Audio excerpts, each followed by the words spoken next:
सभी का धन्यवाद, सभी प्रेस के लोगों का, हमारे एसकेएम के जितने साथी हैं उन सबका। और जो ये घटना हुई डॉक्टर साहब ने बताया और सबको पता है, ये 28 तारीख की और 29 तारीख की रात की घटना है, जब 3 बजे कोलंबिया जा रहे थे तो हमारा 8 लोगों का डेलीगेशन दिल्ली से था,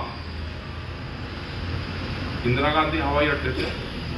तो कहते युद्धवीर सिंह को उसमें रोका, और युद्धवीर सिंह उससे पहले भी, और जब दिल्ली का आंदोलन चला तो 3 बार विदेश गए। हमारा इंटरनेशनल एक संगठन है लाविया कैंपेसिना, उनके उसमें जाते रहते हैं हम, लेकिन रोका।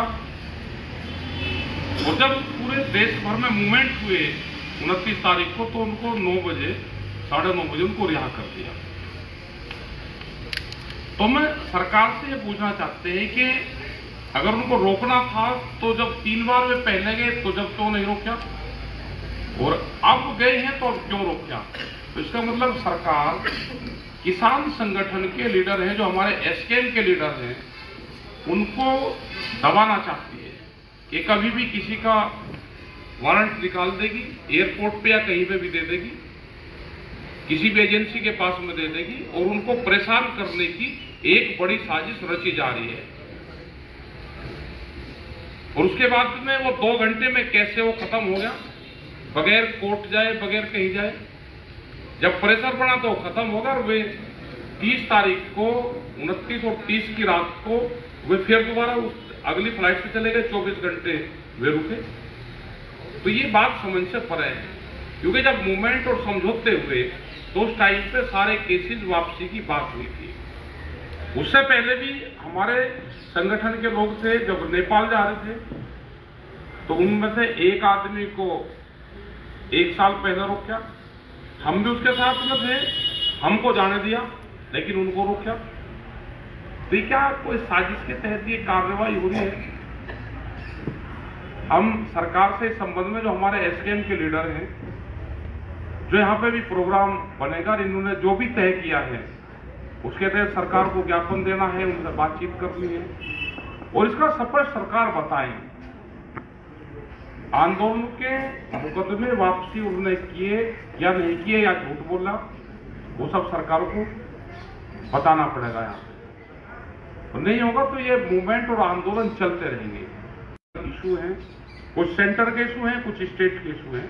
हमारे मूवमेंट सबके खिलाफ चलते रहते हैं, चाहे वो बिहार हो, उत्तर प्रदेश हो, झारखंड हो, उत्तराखंड हो। अगर इशू आएंगे कि जो मुद्दे होंगे वे बताएंगे। आप डॉक्टर साहब। पत्रकार साथियों, एसकेएम के बैठक में जो हमें इमरजेंसी करनी पे हमने तय किया है कि 11 दिसंबर को पूरे डिस्ट्रिक्ट मजिस्ट्रेट के जरिए हम ज्ञापन भेजेंगे राष्ट्रपति को और होम सेक्रेटरी को, इसका प्रोटेस्ट करते हुए। प्रोटेस्ट करेंगे, ज्ञापन भेजेंगे और डिमांड करेंगे कि हमें टाइम दिया जाए पूरी चीज को जानने के लिए। मैं यहाँ ये आपको बता दूं कि ये मेरे हाथ में 9 दिसंबर 20 को 21 का गवर्नमेंट ऑफ इंडिया का चिट्ठी है, जब हमारा एग्रीमेंट हुआ था। इसमें नुक्ता नंबर 2 और 2A में क्लियर कट कहा गया है कि जहां तक किसानों को आंदोलन के वक्त के केसों का सवाल है, यूपी, उत्तराखंड, हिमाचल प्रदेश, मध्य प्रदेश और हरियाणा, क्योंकि यहाँ बीजेपी की सरकारें थी, सरकार के पूर्णतः तत्काल प्रभाव से आंदोलन संबंधित सभी केसों को वापस लिया जाएगा। 2A, किसान आंदोलन के दौरान भारत सरकार ने संबंधित विभाग और एजेंसियों तथा दिल्ली सहित सभी संघ शासित क्षेत्र में आंदोलनकारियों और समर्थकों पर बनाए गए आंदोलन संबंधित सभी केस भी तत्काल प्रभाव से वापस लेने की सहमति है। भारत सरकार अन्य राज्यों से अपील करेगी कि इस किसान आंदोलन से संबंधित केसों को अन्य राज्य भी वापस लेने की कार्रवाई करें। सो ये लेटर है।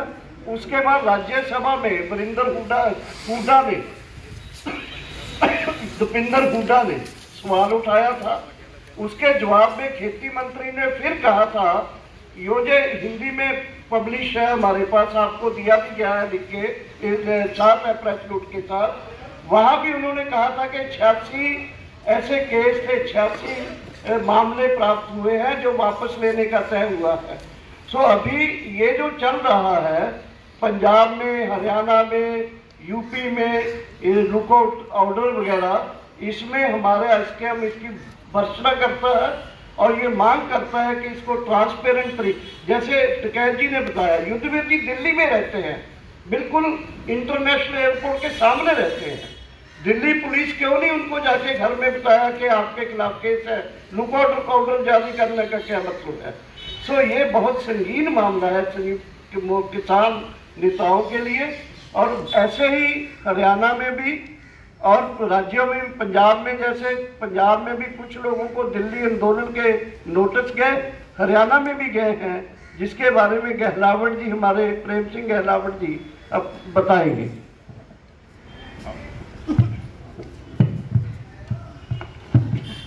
साथियों, 26 नवंबर 2020 को ये हमारा दिल्ली चलो का एक नारा था, जो हम दिल्ली चले आए और हमने जो है एक जत्था हमारा जो है मजनूगढ़ टीला गुरुद्वारा में किसानों का ठहरा हुआ था।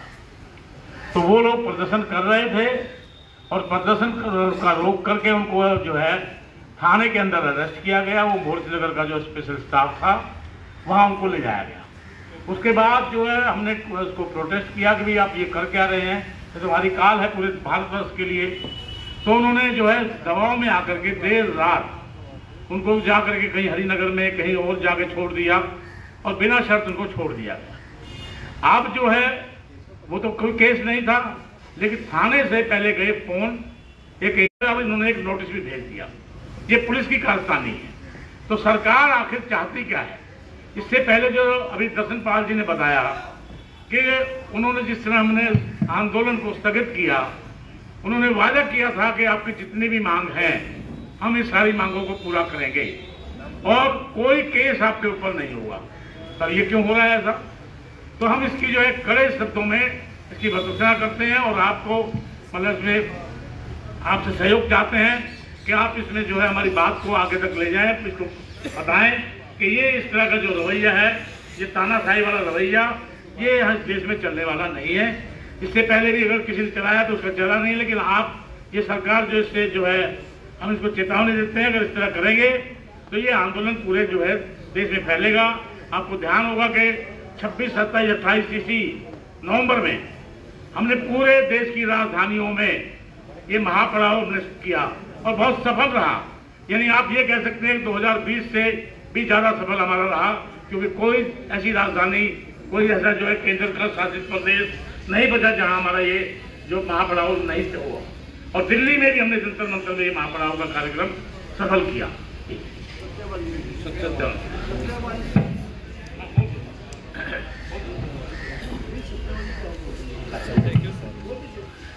अभी जो है मेरे साथ में बैठे हैं कॉमरेड सत्यवान जी हैं।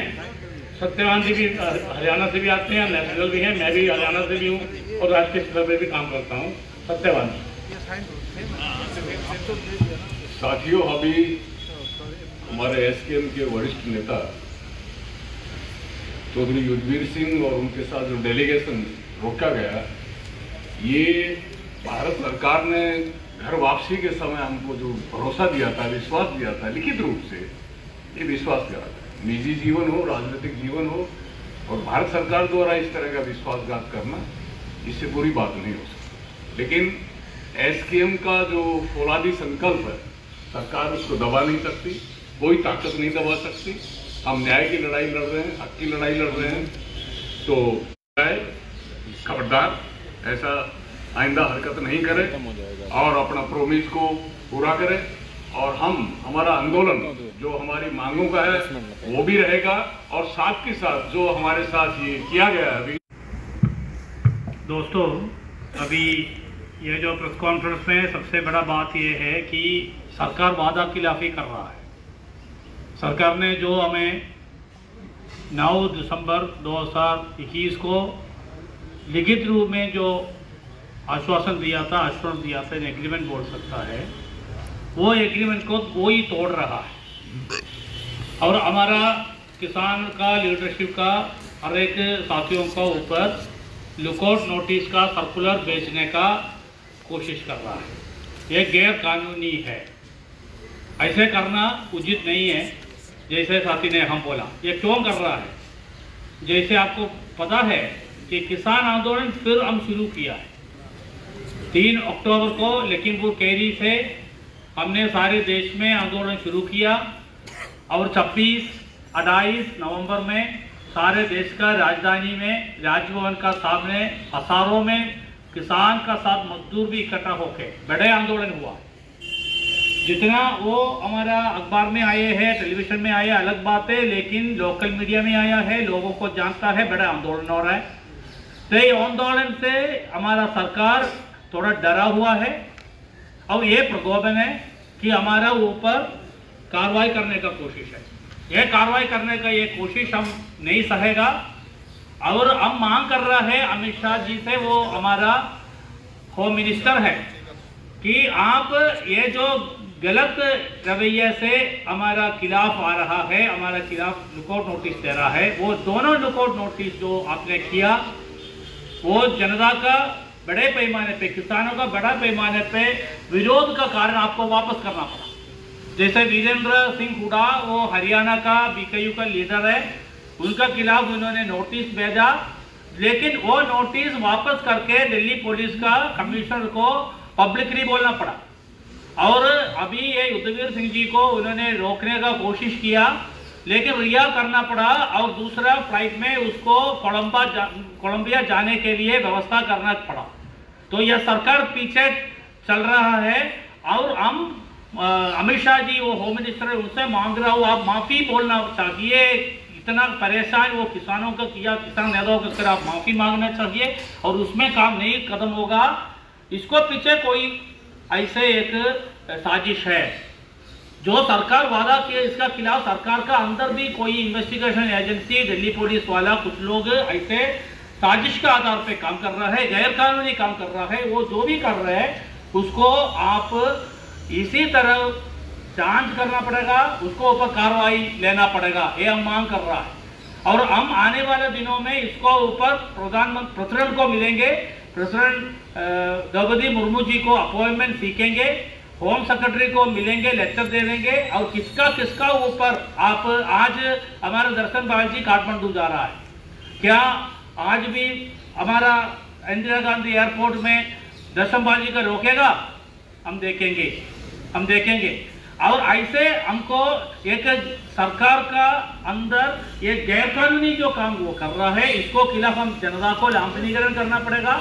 हम सरकार को चेतावनी देना चाहता हूँ कि ये सरकार ऐसे कदम उठा के जाएगा तो इसको हम टकराव करेंगे और हमारा जो टकराव होगा वो टकराव शांतिपूर्ण तरीके से होगा और मासिव होगा, का मतलब ज्यादा से ज्यादा लोगों का भागीदारी से होगा और मजदूर और किसान सारे देश में सड़क पे उतर के ये सरकार को टकराव करने के लिए, मुकाबला करने के लिए तैयार है।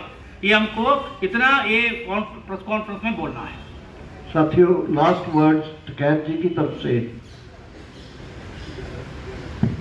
11 दिसंबर को जो संयुक्त मोर्चे ने तय किया है एसकेएम ने, हम पूरे देश भर में मार्च के साथ में अपना जो ज्ञापन है वो डीसी डीएम के माध्यम से सरकार के पास में भिजवाएंगे।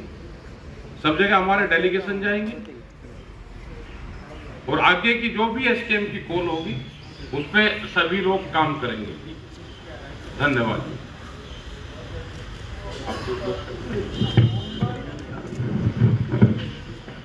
कोई क्वेश्चन किसी के? पार्लियामेंट शुरू हो रहा है, शीतकालीन अधिवेशन, तो पार्लियामेंट में ये सवाल आएगी क्या कि किसानों के साथ मतलब हाँ, देखिए हम तो चाहेंगे कि उठे, पहले भी इशू बना हुआ है, हमारी भी कोशिश रहेगी। आप पत्रकार साथी भी थोड़ा हेल्प कीजिए, मीडिया के जरिए इसको थोड़ा ज़्यादा आएगा तो ठीक रहेगा, क्योंकि इशू तो बन गया ही।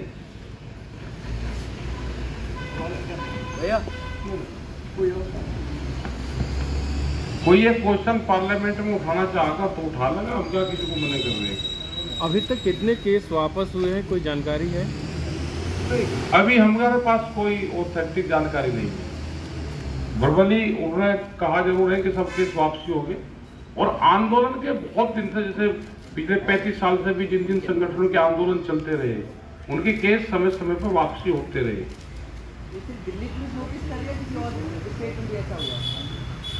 और स्टेट भी करती तो रहती है, लेकिन एयरपोर्ट तो दिल्ली सरकार के अधीन आएगा। 20 मार्च को एक हमारा एक डेलीगेशन मिला था नरेंद्र तोमर जी से, तो उन्होंने कहा है कि आश्वासन दिया था कि ठीक है, हम लोग जो है सबको कह दिया गया है कि केस वापस कर रहे हैं। उसके बाद भी वीरेंद्र हुड्डा को जो है पुलिस का नोटिस क्यों मिला? एक तरफ कह रहे हैं कि हम लोग सबको कह दिया गया कि हम केस वापस कर रहे हैं, लेकिन उसके बाद में केस वापस क्यों नहीं हो रही? बाकी मांगों पे बात क्यों नहीं हो रही? एमएसपी पे बात क्यों नहीं हो रही? ये सारी बातें, और इस बीच में जो आपने देखा ये एयरपोर्ट का जो एपिसोड है, ये बिल्कुल गलत है। किसान नेताओं को जो तंग करना बिल्कुल गलत है ये। मैं फिर आपका ध्यान ये 2 नंबर पे जो लेटर है उस पर दिलाना चाहता हूँ। आपको मिला, अगर नहीं मिला तो सभी को दे दीजिए प्लीज। 9 दिसंबर को ही गवर्नमेंट की तरफ से आश्वासन था केस वापस होंगे, रेलवे के भी सभी केस वापस होंगे, लेकिन हमें अभी तक कोई रिटर्न इंफॉर्मेशन नहीं आई है। साथी पूनिया जी हमारे बीच आए हैं, लेट हो गए, हरियाणा से बीकेयू ग्राहक के जनरल सेक्रेटरी हैं स्टेट के, लेट हो गए, इसलिए बोले। साथियों, सबसे पहले आप लोगों से माफ़ी चाहते हैं। मैं कुलदीप टोनिया, भारतीय किसान यूनियन एकता उग्राण से राज्य कमेटी मेंबर हूँ। साथियों, जो आज जिस तरह से हमारे किसान नेता को युद्धवीर सिंह जी को एक हरासमेंट से गुजारा गया, उसकी हम लोग कड़ी निंदा करते हैं। और दूसरा, हरियाणा के जो कृषि मंत्री है जेपी दलाल, जिस तरह से मजदूरों और किसानों का देश की 24 राज्यों की राजधानी पे अलग अलग जिस तरह से ग्राउंड के ऊपर किसानों और मजदूरों की जो एकता देखने को मिली और जिस तरह के पड़ाव देखने को मिले, उससे बीजेपी पूरी तरह से बुखलाई हुई है और उनकी भी हम लोग कड़े शब्दों में निंदा करते हैं। और साथियों से इतना ही कहना चाहते थे। और लेट हुए, जाम आए, हरियाणा से आए हैं तो पता नहीं है रास्तों का दिल्ली का, तो माफ़ी चाहते हैं। तो किसी और साथी का सवाल इस लुकआउट रेड कॉर्नर नोटिस आता है? नहीं, क्योंकि केसेस दिल्ली के थे मेनली, हरियाणा में काफी हो गए वापस, दिल्ली के केसेस हैपन हुए थे, उसी के नोटिस आ गए, या रेलवे उसके जाएंगे जीआरएफ के, या फिर दिल्ली के जाएंगे। 2 साल पहले ये इंसिडेंट हो गया, ये स्ट्राइक भी हो गया 2 साल पहले। अभी इसका एफआईआर और अरेस्ट चल रहा है। क्या आप लगता है कोई कॉन्स्पिरेसी है इसमें? वही तो बोला केपी ने बहुत क्लियरली कि कोई कॉन्स्पिरेसी लगता है। हम आंदोलन दोबारा उठ रहा है जोर से, क्या उससे घबराकर तो नहीं हो रहा? या ये तो संभव नहीं है कि हमें उस समय वादा कर लिया, फिर चोरी छिपे तो केस रख लिए हों कि आने वाले समय में सब सिखाएंगे इनको, क्योंकि वो भी हो सकता है। जिस तरह का आंदोलन हुआ उसका ना दिमाग में फंसा रह सकता है कि इन्होंने आके हमको दिल्ली में परेशान किया, इनको आने वाले समय में देखें। बल्कि मैं पक्का नहीं कह रहा हूँ ये, बट हमें भी समझ नहीं आ रहा कि क्यों हो रहा है। अभी ये सवाल किया था आपने कि किसी और स्टेट में ये हुआ। सही बात है कि हमने 26, 27, 28 का जो एक महापड़ाव था पंजाब का जो है वहां पे चंडीगढ़ में, मोहाली में था, और हम लोगों को पंचकुला में जाना था। पंचकुला में हरियाणा के लोग गए, तो इन्होंने उससे पहले ही एक एक को जो है एड्रेस पूछ करके, ये सत्यवान जी बैठे हैं, इनके भी ऑफिस में गए हैं और जाकर के इनको नोटिस दबा दिया कि आपको परमिशन नहीं है, आपको आगे आंदोलन करने नहीं दिया जाएगा, धरना करने नहीं दिया जाएगा। तो ये भी क्या, ये भी तो एक हरासमेंट ही है कि जानबूझकर क्या हरियाणा में कर रहे हैं, तो पंजाब का भी कोई हो सकता है या किसी और स्टेट का होगा, तो बाद में हम लोगों को रिपोर्ट मिलेगी, हम इसको करेंगे इसके खिलाफ। मतलब टोटल जो है इनका जो है एकदम जो है तानाशाही वाला रवैया है और सभी को ये परेशान कर रहे हैं। ये जो है बाजार से बाहर रहा है किसानों के लिए। किसान पूरे देश का जो है मतलब अन्नदाता है, पूरे देश का पेट भरता है, मेहनत करता है। आपको कोरोना पीरियड में भी किसान खड़ा रहा, और ये जो सरकार है जो इनकी जीडीपी का भी जो अगर उभार दिया तो किसानों ने किया है। आपका सभी का धन्यवाद, और इस तरह की प्रेस होती रहे, क्योंकि काफी दिन बाद में हम भी आए, आंदोलन में लगे रहे, और कुछ गांव से लेकर आए डॉक्टर साहब, तो उसका भी जरा कर लेना इस्तेमाल।